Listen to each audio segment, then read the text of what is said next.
So I've owned the DJI Mini 2 for about a week now, and unfortunately for about 90% of the time that I've owned this drone, the weather has been absolutely terrible. Which means that for the most part, the video that I have been recording with the Mini 2 is not really cinematic, it's not really good looking, and it's not something that I would like to show you here on this channel. However, I was lucky enough on two separate instances to fly this drone and actually get some footage that I would like to show you and talk about in today's video, because I really think the camera of this little drone is what makes it so damn good. I don't want to keep talking, I would like to show you the footage first, and then I'll get back to you and talk a little bit, discuss it. So now I'm leaving you with my 4K cinematic test of the DJI Mini 2. Enjoy!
So, what do you think about this footage? I personally am extremely happy with it.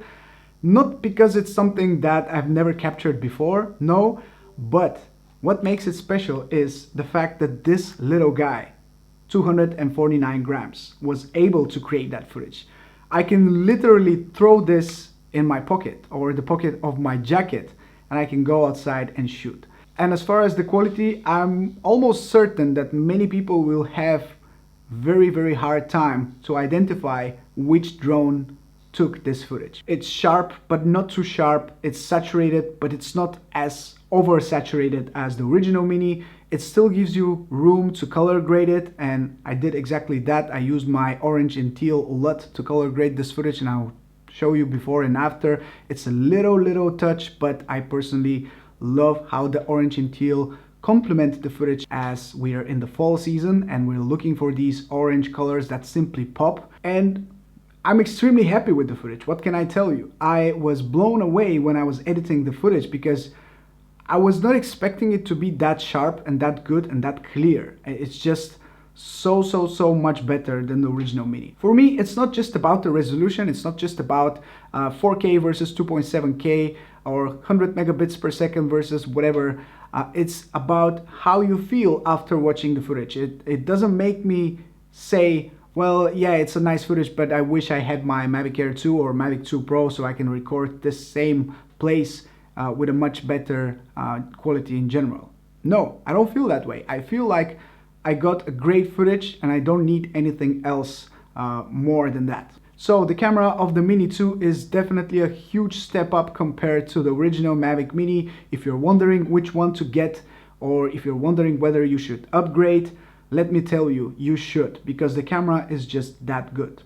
Other than that, there are a few things which I want to clear up after my first impression video. I had some issues with the signal on my first day of using this drone. After that, I haven't had any issues whatsoever. Haven't had any breakups of the signal, no laggy screens. I had some issues with the gimbal once again, but it is what it is, because that's the way this drone is made to cope with the big winds. But if you learn how to go around these, or if you simply repeat your shot, if you see that it's ruined by the gimbal dipping down or up, it's all good. Personally, I don't think the gimbal issue is a deal breaker. It's not ideal for me to have a drone which has this little issue. However, it's not something that will stop me from using this drone, as now I really find the purpose of this drone. And that is extreme portability. Having the drone in my pocket at all times when I go out is going to just allow me to never miss a moment that I want to capture with my drone. The original Mini was good, but it always had that little but because of the footage and how it looked, and the fact that it was over sharpened, it was oversaturated, it was in 2.7K, and it just looked a little bit worse compared to my other drones. Now this drone, especially in good weather and good lighting, does not have any issues to create some good footage that you can really confuse for footage that has been taken on a better drone. And in the future, I plan to make a video about comparing the Air 2 to the Mini 2, just so you can see that the difference is not as huge as we think it is. So that's pretty much it for today's video. I wanted to share a couple of clips that I have recorded on the Mini 2, and clips that I think are extremely good looking for, again, for the type of drone that was used to take them. So with that being said, guys, I want to thank you for watching today's video. I hope you enjoyed it. I have a lot more content with the Mini 2 coming up to the channel very soon, so now would be a great time to subscribe to my channel if you don't want to miss any of these videos when they come out. Thank you so much for watching. I'll catch you later. Stay safe and see you soon. Bye bye.